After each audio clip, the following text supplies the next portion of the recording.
Toma, vocês já viram filme de ninja? Já gostaram de algum filme de ninja? Já jogaram um jogo de um ninja? Já jogaram um jogo de luta que tenha personagens que sejam ninjas? Cara, o ninja fez parte, vamos dizer assim, da cultura pop a partir dos anos 80. Com a vinda dos filmes orientais, eles começaram a fazer a cabeça do povo aqui no Brasil e em outros lugares do planeta. Hoje eu vou falar sobre um jogo que eu acho muito bacana, que tem a ver sobre essa cultura aí, sobre esse lance de ninjas. Mas não deixe de curtir, seguir o canal, compartilhar. Avisos dados, vamos ao vídeo. Os filmes de ninja antigos eram bem simples e não pedia muito de nosso raciocínio, se comparado aos filmes de lutas atuais ou aos campeonatos de lutas de MMA.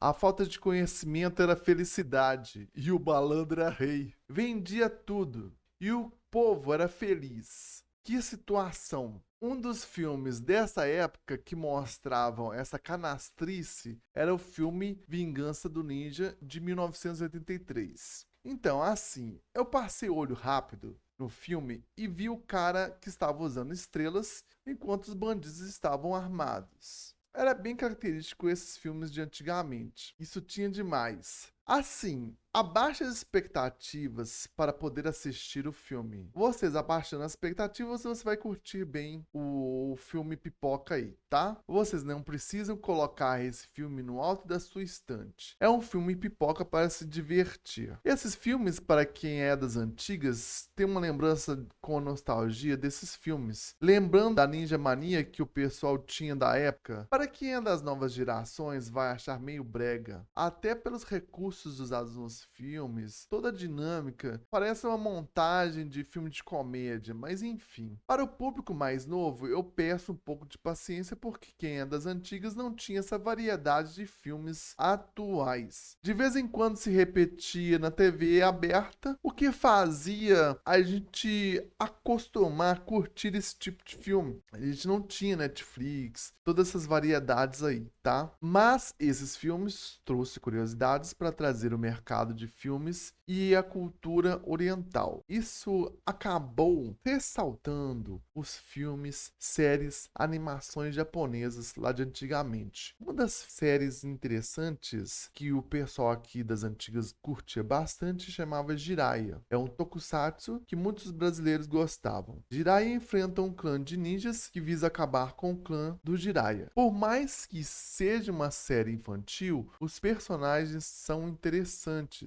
Os clãs japoneses, como é mostrado aqui na série de Jiraiya, são interessantes para mostrar os valores das famílias. Não exatamente também como está na série do Jiraiya. A cultura japonesa é uma cultura milenar, trazendo resquícios lá de antigamente com suas tradições, lemas e leis que cada família segue. Não exatamente seguindo coisas que eram de antigamente, mas alguns respeitos à família antiga, os japoneses o têm com até hoje. Seja por arte, seja por teatro, seja por todo um recursos que eles participam dentro de sua cultura. Nessas famílias têm seus próprios segredos, suas tradições, também seus históricos de guerreiros e técnicas que ao longo do tempo eles meio que estudaram e evoluíram. Pensando aí se, por exemplo, se fosse uma família de samurais, teria o histórico dessa família em guerras, eventos históricos e coisas do tipo. Geralmente defendendo um senhor feudal ou mesmo um imperador da época. Isso mostra o quanto tem a história dos japoneses. Os ninjas são mostrados na cultura japonesa como agentes de missões secretas, agentes de sabotagem, precisam operar de forma a não serem identificados. Nem todos eles usavam máscaras e nem todos usavam armaduras, até porque eles precisavam de agilidade. Agora, uma coisa que é mostrado de forma corriqueira é a ideia de camuflagem, o ato de não ser identificado. As vestimentas costumavam ser adaptadas ao ambiente para não ser identificado o agente de sabotagem. As armas precisam estar escondidas para que sejam um fator de surpresa. As armas têm que ser ágeis e rápidas, dependendo da ação que deve ser usada. As espadas que eles costumavam usar costumavam não ser tão grandes para um manuseio mais rápido, né? Até porque uma das espadas que eles costumavam usar era Ninjato. A Ninjato, a espada Ninjutsu também. Elas costumavam ter um formato parecido com a espada samurai, a katana. Mas ali costumavam, dependendo de ações, costumavam ter um desenho mais curto dessas espadas, tá? O fator surpresa era importante até para poder eliminar seus inimigos. Mais tarde, devido às leis que regiam o Japão, parte dos guerreiros não poderiam usar mais espadas, e algumas dessas famílias foram marcadas a fazer parte de algumas ações, alguns históricos relacionados aos combates, fazendo parte então de classes rebaixadas. Mais tarde, essas famílias formaram máfias no Japão. Uma das máfias mais conhecidas é a Yakuza, também conhecida como Gokudo. São os membros de um grupo de organização criminosa transnacional originária do Japão. A polícia japonesa e a imprensa chamam de Boryokudan, o grupo de violência, enquanto os membros da Yakuza são chamados a si mesmo de Ninkyo Dantai,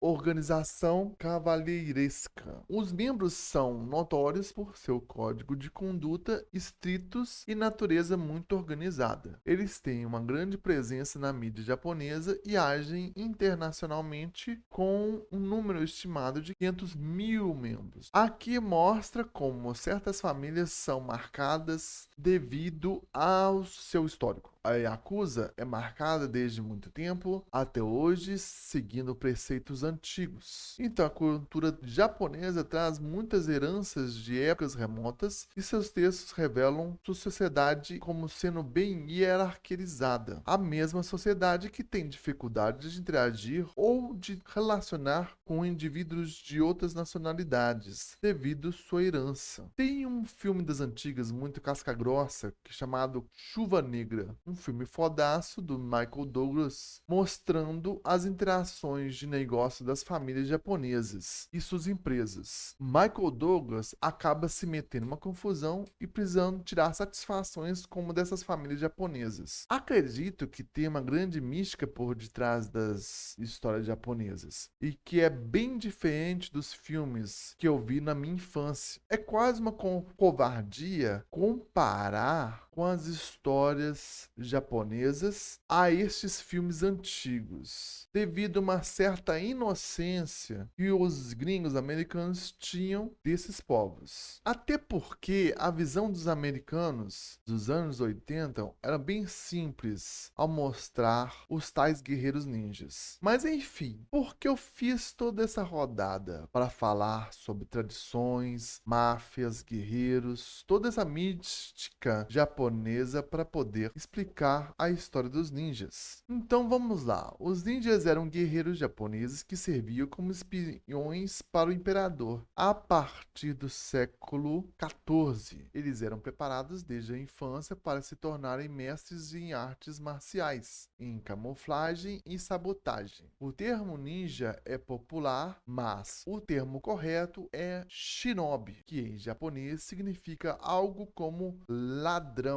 Aproveitando o termo shinobi, hoje nós vamos curtir um título foda do Sega Saturno com um jogo de plataforma que é, no mínimo, interessante. Tem pessoas que gostam, sendo das antigas, ou tendo curiosidade de um jogo que tem a captação parecida com Mortal Kombat. E tem pessoas que não gostam devido a esse mesmo recurso de animação, né? A essa captação de movimentos parecidos com o do Mortal Kombat. Mas tem uma coisa muito interessante aqui. A mecânica de combate é muito polida, inclusive a física do jogo. A física do jogo é um capítulo à parte, mas vamos contar a história do jogo Shinobi Legends de Sega Saturn. Alguns anos atrás, de uma guerra civil que teve entre clãs de ninjas levaram com que o código ninjutsu e seus guerreiros à beiras da extinção. Um mestre de ninjutsu seleciona 3 crianças para continuar suas tradições ninjas para a próxima geração. 2 irmãos são Kazuma, Sho e sua própria filha Aya. Ele começa a treiná-los. 15 anos se passam, o menino mais velho, Kazuma, começa a rejeitar todos os ensinamentos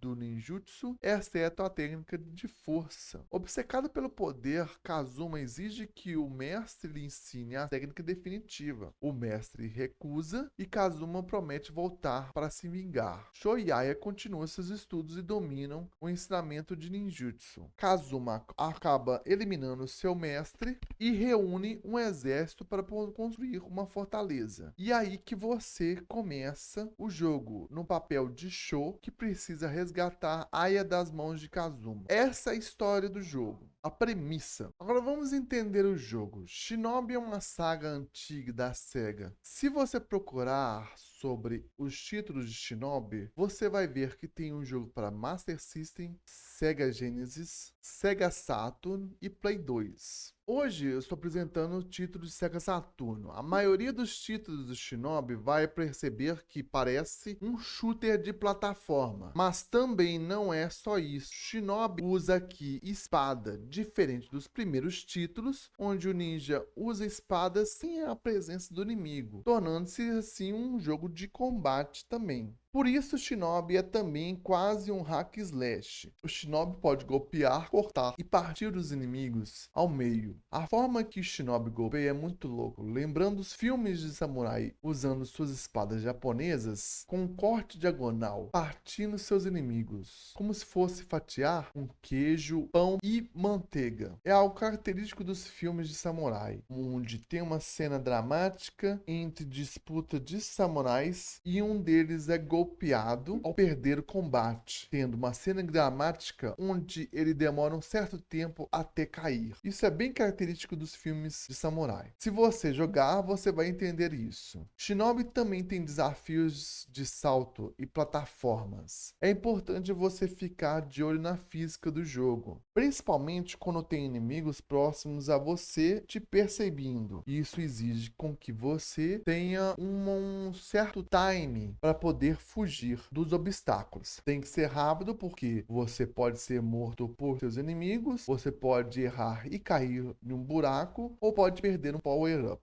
Os chefes são um show à parte. Quem gosta de Tokusatsu vai ficar doido. Se você gosta de Jiraiya, vai curtir bastante também. Cada chefe tem uma skin diferente, uma característica, um poder diferente. Você tem que golpear do jeito certo, descobrir qual que é seu ponto fraco. E cada um tem seu poder característico e você tem que aprender os seus padrões também para poder fugir.